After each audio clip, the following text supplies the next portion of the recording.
अब मैं आमंत्रित करूंगा उस शख्सियत को जिन्होंने 3600 किलोमीटर कन्याकुमारी से कश्मीर तक का यात्रा। ये मूव कर रहे हैं बेटा, ये मूव करो उधर। माननीय राहुल गांधी जी,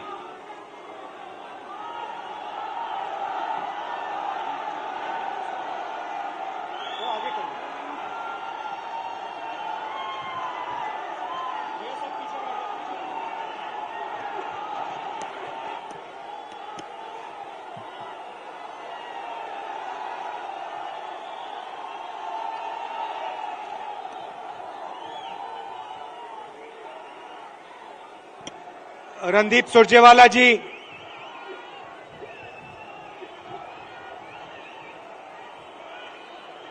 कमलनाथ जी, गोविंद सिंह जी, दिग्विजय सिंह जी, कमलेश्वर पटेल जी, जीतू पटवारी जी, कनका जी, सुरेश पचौरी जी, कांतिलाल भूरिया जी, कुणाल चौधरी जी, स्टेज पे कांग्रेस पार्टी के वरिष्ठ नेता, हमारे प्यारे कार्यकर्ता, भाइयों और बहनों, मध्य प्रदेश के युवाओं, प्रेस के हमारे मित्रों, आप सबका यहां बहुत बहुत स्वागत। आप दूर दूर से आए हैं, इसके लिए दिल से बहुत बहुत धन्यवाद।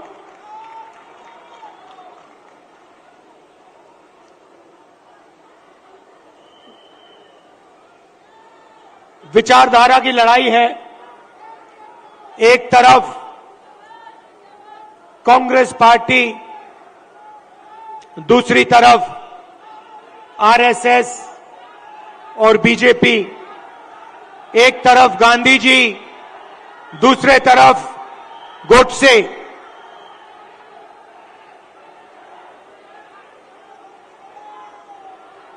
ये भैया इनको दिखाई नहीं दे रहा है। भैया प्रेस वाले थोड़े नीचे हो जाएं तो लोगों को दिखे।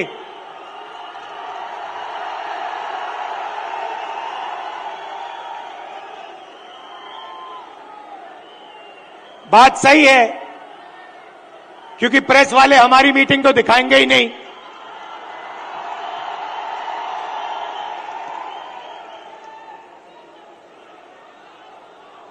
तो एक तरफ गांधी जी, दूसरी तरफ गोडसे। एक तरफ नफरत और हिंसा, अहंकार, और दूसरी तरफ मोहब्बत, आदर, भाईचारा। अब देखिए, जहां भी ये जाते हैं नफरत फैलाते हैं, गुस्सा पैदा करते हैं। अब हुआ क्या? अब मध्य प्रदेश में, मध्य प्रदेश का युवा, मध्य प्रदेश का किसान इनसे नफरत करने लग गया है। जो उन्होंने जनता के साथ किया, अब जनता उनके साथ कर रही है। और इसीलिए हमने ये 7 यात्राएं, जन आक्रोश यात्राएं मध्य प्रदेश में निकाली हैं। इससे पहले भारत जोड़ो यात्रा में कन्याकुमारी से हम कश्मीर तक चले और मध्य प्रदेश से पैदल निकले। कमलनाथ जी कितने किलोमीटर चले थे हम यहां? नहीं, मध्य प्रदेश में टोटल कितने चले थे? नहीं, यात्रा कितने किलोमीटर चली थी? लगभग 180 किलोमीटर। हाँ, ये देखिए 370 किलोमीटर हमारी यात्रा मध्य प्रदेश में चली थी। किसानों से मिले, युवाओं से मिले, माताएं बहनों से मिले। मुझे सिर्फ 2-3 बातें कही। सबसे पहले, मध्य प्रदेश हिंदुस्तान में भ्रष्टाचार का सेंटर है, एपी सेंटर है। और जितना भ्रष्टाचार बीजेपी के लोगों ने मध्य प्रदेश में किया है, पूरे देश में यह नहीं किया है। बच्चों के फंड्स, मिड डे मील के फंड्स, स्कूल यूनिफॉर्म के फंड्स चोरी किए। महाकाल कॉरिडोर में बीजेपी ने पैसा चोरी किया। व्यापम स्कैम को आप सब जानते हो। 1 करोड़ युवाओं को इन्होंने नुकसान पहुंचाया। एमबीबीएस की सीट्स बेची जाती हैं और पेपर लीक किए जाते हैं। यह इनका राज है। दूसरी बात, किसानों ने अपनी बात बताई। किसानों ने कहा, और यहां आप सोयाबीन उगाते हो, आप इसको सबसे अच्छी तरह समझोगे कि हमें मध्य प्रदेश की सरकार सही दाम नहीं देती है। अब आप जाइए, छत्तीसगढ़ में जाइए, पास जाइए, दूर नहीं है। छत्तीसगढ़ जाइए और छत्तीसगढ़ के किसी भी किसान से आप पूछिए, छत्तीसगढ़ में धान के लिए किसानों को कितना पैसा मिलता है, कांग्रेस की सरकार कितना पैसा देती है। हमने वायदा किया था 2,500 रुपए धान के लिए दिए जाएंगे, और छत्तीसगढ़ में जो हमने वायदा किया वो हमने वायदा पूरा करके दिखा दिया। मध्य प्रदेश में कर्जा माफी का वायदा किया, छत्तीसगढ़ में किया, राजस्थान में किया, कर्नाटक में किया। हर स्टेट में हमने कर्जा माफी की थी। यहां पे कमलनाथ जी कर्जा माफ करवा रहे थे, और यहां आपको धोखा देके आपकी सरकार को बीजेपी वालों ने चोरी की। सही बात है।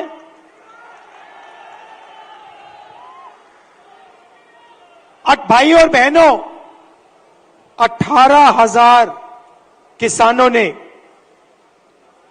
यहां पे पिछले 18 साल आत्महत्या की है।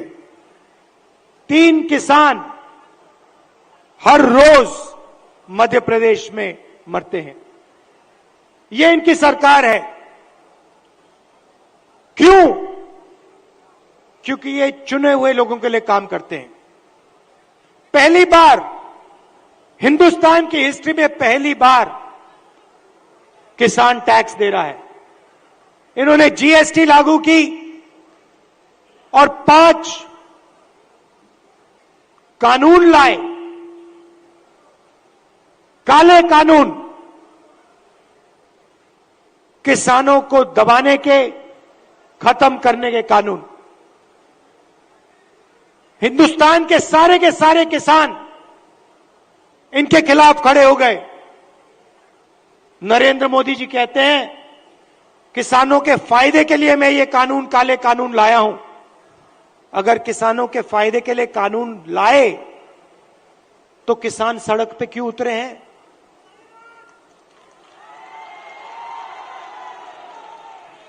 नरेंद्र मोदी जी कहना चाहते थे कि किसानों को कोई समझ नहीं है, किसान अपने हित को नहीं जानते।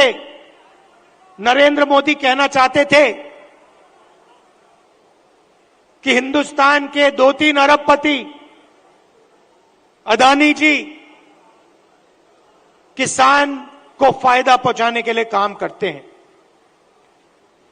भाइयों और बहनों, आप कर्नाटक जाइए, राजस्थान जाइए, छत्तीसगढ़ जाइए, हिमाचल जाइए, हमारी सरकारें गरीबों के लिए, कमजोर लोगों के लिए काम करती हैं। कर्नाटक में हमने 5 गारंटी दी, गरीबों के लिए, महिलाओं के लिए, किसानों के लिए। आप जाइए, कर्नाटक में जाइए, कर्नाटक की महिलाएं बस में जाने के लिए 1 रुपया नहीं देती हैं, मुफ्त में घूमती हैं। कहीं भी जाना हो कर्नाटक में, कर्नाटक की महिलाएं फ्री में जाती हैं। हर महीने उनके बैंक अकाउंट में सीधा पैसा आता है, सरकार पैसा देती है। छत्तीसगढ़ में जाइए, किसानों का कर्जा माफ किया, किसानों को सही दाम दिलवाते हैं। राजस्थान में जाइए, स्वास्थ्य के बारे में पूछिए, मुफ्त में वहां पे दवाई मिलती है। 15 लाख रुपए का वहां पे फ्री में इलाज होता है। हार्ट सर्जरी करवानी हो, बड़ी से बड़ी सर्जरी करवानी हो, राजस्थान में जाइए, पता लगाइए, राजस्थान की जनता को वहां पे फ्री में सर्जरी मिलती है। सरकार जनता के लिए चलनी चाहिए, सरकार किसी संगठन के लिए या 1-2 बड़े उद्योगपतियों के लिए नहीं चलनी चाहिए। और ऐसी ही सरकार हम यहां मध्य प्रदेश में चलाना चाहते हैं। और कमलनाथ जी का काम आपने देखा है, काम करना जानते हैं, और जो उन्होंने काम शुरू किया था वो काम वो मध्य प्रदेश में पूरा करने जा रहे हैं। मैं आपसे आखिरी बात कहना चाहता हूं, पार्लियामेंट में मैंने अदानी जी की बात उठाई, भाषण दिया। जैसे ही मैंने अपना पार्लियामेंट में अदानी जी का भाषण दिया, वैसे ही बीजेपी ने मेरी लोकसभा की जो सदस्यता है उसे रद्द कर दी, खत्म कर दी। आप सोचिए, अदानी जी की रक्षा करने के लिए एकदम मेरी लोकसभा की जो सदस्यता थी उसको कैंसिल कर दिया। मुझे कोई फर्क नहीं पड़ता, करिए जितना करना है, मैं सच्चाई बोलता हूं। और देश के सामने एक सच्चाई अदानी जी हैं। पोर्ट्स देख लीजिए, एयरपोर्ट्स देख लीजिए, इंफ्रास्ट्रक्चर देख लीजिए,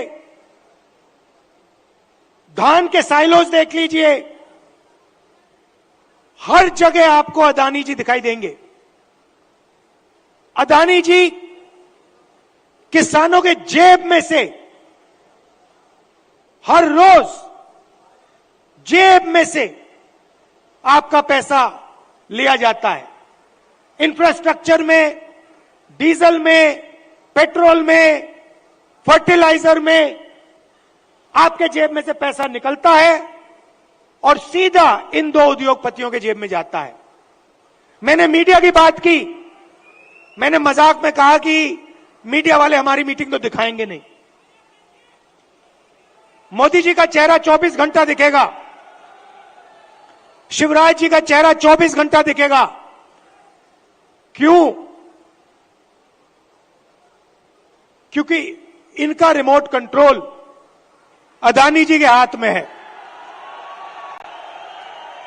देखिए, ये मुस्कुरा रहे हैं, प्रेस वाले मुस्कुरा रहे हैं, इनके बेचारे की गलती नहीं है, ये रिपोर्टर है, इनकी गलती नहीं है, ये सच्चाई जानते हैं। रिमोट कंट्रोल पीछे से कंट्रोल दबता है। एक और सच्चाई है, और वो सच्चाई शायद अदानी जी से भी बड़ी सच्चाई है। कुछ दिन पहले बीजेपी ने महिला आरक्षण की बात की। महिला आरक्षण में हमने एक सवाल उठाया, कांग्रेस पार्टी ने उठाया, बीजेपी ने कोई जवाब नहीं दिया। हमने दो चीजें कही। हमने पहले कहा, देखिए ये महिला आरक्षण जो आप कर रहे हो ये अच्छा है, इसको करना चाहिए, मगर इसमें आपने दो छोटी सी लाइनें लिख रखी हैं, सबसे पहले इन लाइनों को आप मिटाइए। लाइन क्या थी? एक लाइन थी कि महिला आरक्षण से पहले सर्वे करने की जरूरत है, और दूसरी लाइन, महिला आरक्षण करने से पहले हमें जो डीनोटिफिकेशन होता है उसको करना है। इससे क्या होगा? इससे महिला आरक्षण 10 साल बाद होगा, आज नहीं होगा। तो हमने कहा पहले ये दो लाइनों को आप बदलिए, और उसके बाद हमने और भी गहरी चीज कही और सवाल पूछा कि महिला आरक्षण में ओबीसी आरक्षण क्यों नहीं है?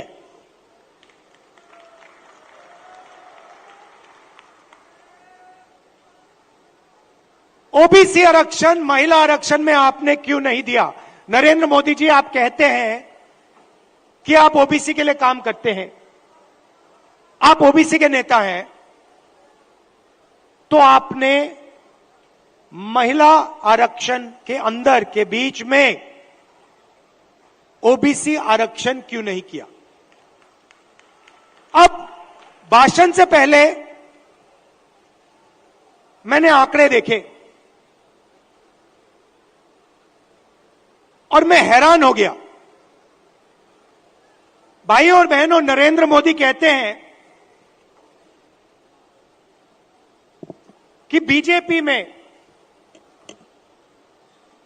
ओबीसी के एमएलए और एमपी हैं। सबसे पहले कांग्रेस के तीन चीफ मिनिस्टर ओबीसी हैं, ये याद रखिए आप। हमारी 4 सरकारें हैं, 3 हमारे ओबीसी चीफ मिनिस्टर हैं। दूसरी बात, आप पार्लियामेंट में, विधानसभा में चले जाइए और बीजेपी के किसी भी एमएलए से पूछ लीजिए, एमपी से पूछ लीजिए, आपसे कुछ पूछा जाता है क्या? जब कानून बनाए जाते हैं आपसे कुछ पूछा जाता है? आपको कहेंगे भैया हमारे से कुछ कोई नहीं पूछता। कानून आरएसएस वाले लोग बनाते हैं, कानून अफसर बनाते हैं, कानून बीजेपी के एमएलए और एमपी नहीं बनाते। सच्चाई भाइयों और बहनों एक और है। सच्चाई यह है कि हिंदुस्तान को 90 अफसर चलाते हैं। कैबिनेट सेक्रेटरी और secretary of government of India Hindustan की सरकार को चलाते हैं। 90 लोग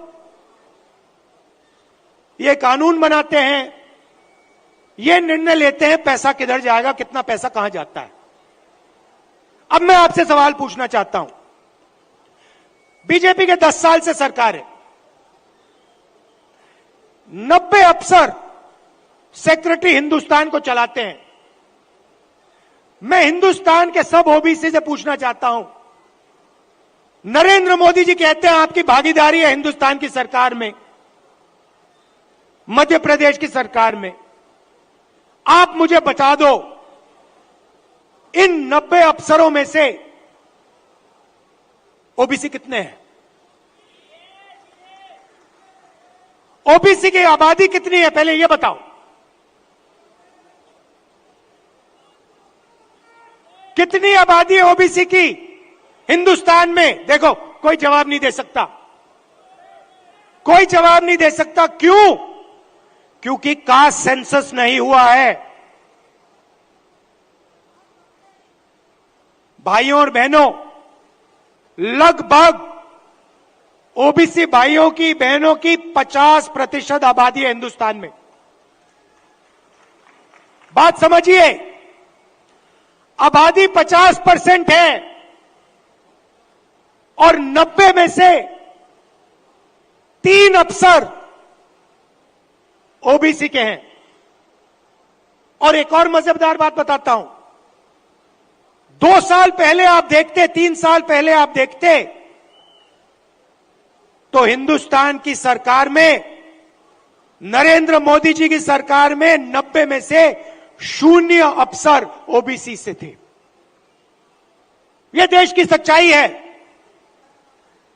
नरेंद्र मोदी जी ओबीसी के लिए, दलितों के लिए, आदिवासियों के लिए काम नहीं करते हैं। आपका ध्यान इधर उधर करते हैं। दूसरा सवाल आपसे पूछता हूं, हिंदुस्तान की सरकार का बजट लाखों करोड़ रुपए का बजट है। मैं आपसे पूछता हूं, ये जो 3 ओबीसी अफसर हैं, इनकी भागीदारी कितनी है? ये बजट पे कितने रुपए पर निर्णय लेते हैं, मुझे बता दो। मैं आपको बताता हूं, तकरीबन 45 लाख करोड़ रुपए का बजट है।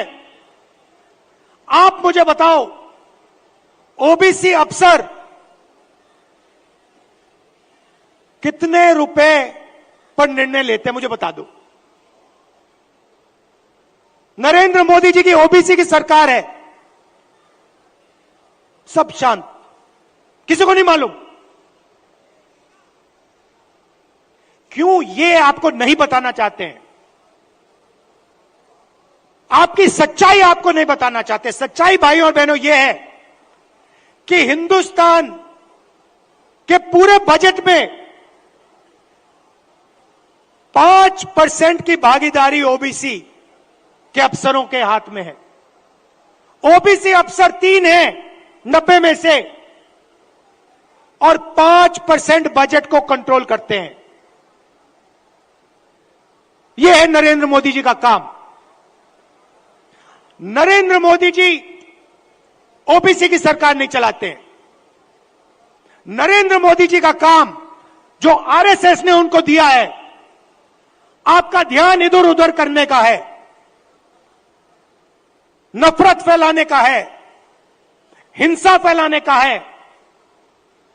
अगर सचमुच में नरेंद्र मोदी जी ओबीसी के लिए काम करते थे, तो 90 में से 3 अफसर ओबीसी के कैसे हैं? 3-4 साल पहले एक भी अफसर नहीं था ओबीसी का।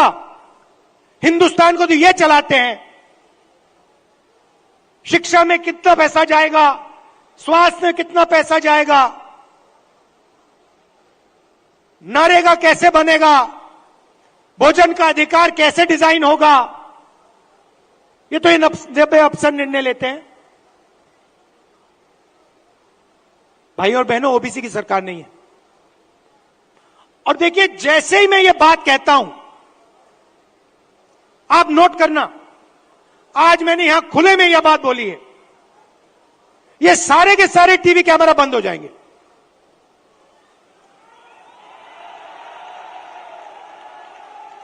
आप देख लेना, ये सारे के सारे बंद हो जाएंगे।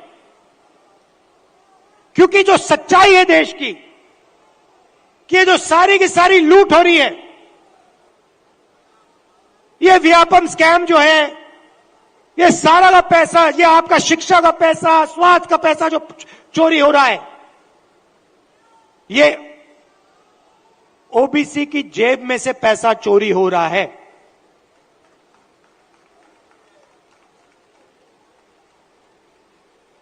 ये मैं आपसे कहना चाहता था, इसको आप मत भूलिए। सबसे जरूरी चीज, जैसे कमलनाथ जी को चोट लगी, आपको चोट लगी, सुना है, लगी ना? कमलनाथ जी यात्रा में निकले,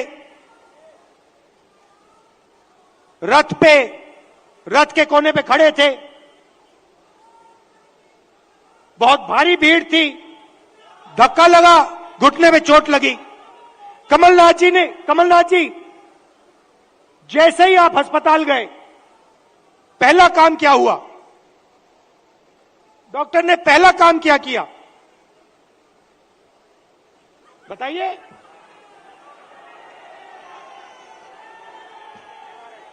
पहला काम डॉक्टर ने एक्सरे लिया, एमआरआई लिया। उसके बाद डॉक्टर ने कहा हां, घुटने में यह प्रॉब्लम है। अब मैं यही बात कह रहा हूं, सब लोग कहते हैं हिंदुस्तान में ओबीसी है, दलित है, जनरल है, आदिवासी हैं, मगर जब हम सवाल पूछते हैं ओबीसी कितने हैं, जनरल कितने हैं, दलित कितने हैं, आदिवासी कितने हैं, कोई जवाब नहीं दे पाता। देखो मैं पूछता हूं, भैया ओबीसी कितने हैं हिंदुस्तान में? कोई नहीं दे सकता। तो मैं ये कह रहा हूं कि अब वो समय आ गया है कि हमें हिंदुस्तान का एक्सरे करना है। यह पता लगाना है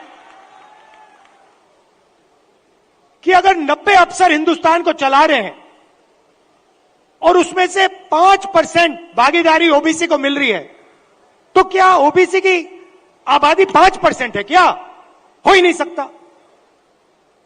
तो अगर उनकी आबादी 5% नहीं है, अगर उनकी आबादी 50% है, तो उनका 5% बजट पे कंट्रोल क्यों है? उनका 50% बजट पे कंट्रोल क्यों नहीं है? अब जब मैं ये सवाल उठाता हूं, बीजेपी के लोग कांपने लग जाते हैं, नरेंद्र मोदी जी भाग जाते हैं, अमित शाह जी कुछ और कहते हैं, हिंदू मुस्लिम कहेंगे, नफरत फैलाने की कोशिश करेंगे। भाई और बहनों, देश के सामने एक ही मुद्दा है, कास्ट सेंसस। ओबीसी कितने हैं और उनकी भागीदारी कितनी होनी चाहिए, यह हिंदुस्तान के सामने सबसे बड़ा सवाल है। और कांग्रेस पार्टी की हिंदुस्तान में सरकार है, पहला काम यह हम करके दिखाएंगे। अब बीजेपी के पास मजे की बात सुनिए, कास्ट सेंसस कांग्रेस पार्टी ने किया, जब हमारी सरकार थी हमने किया। सारे के सारे आंकड़े नरेंद्र मोदी जी के पास हैं।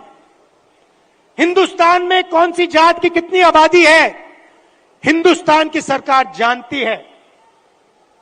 हिंदुस्तान में ओबीसी कितने हैं, हिंदुस्तान की सरकार जानती है। नरेंद्र मोदी हिंदुस्तान के ओबीसी को यह बताना नहीं चाहते हैं कि आप कितने हो, क्योंकि वो आपको भागीदारी नहीं देना चाहते हैं, वो आपको सच्ची शक्ति नहीं देना चाहते हैं। वो आपके लोगों को विधानसभा में बैठा देते हैं, मगर फिर उनको बिल्कुल चुप करा देते हैं। हम चाहते हैं कि सबकी भागीदारी हो, किसानों को सही दाम मिले। ये सबका हिंदुस्तान है, 2-3 उद्योगपतियों का नहीं है। इसीलिए हमारा पहला काम कास्ट सेंसस होगा, और जैसे ही हमारी सरकार आएगी हम देश को बता देंगे इस देश में कितने ओबीसी हैं, कौन से कितने जात की आबादी है। ये अगर हमें सचमुच में हिंदुस्तान की जनता को शक्ति देनी है, तो जैसे कमलनाथ जी का एक्सरे हुआ था, एमआरआई हुई थी, वैसे ही हम हिंदुस्तान का एमआरआई, हिंदुस्तान का एक्सरे करा के देंगे। आप सबका दिल से बहुत बहुत धन्यवाद। नमस्कार, जय हिंद। राम जय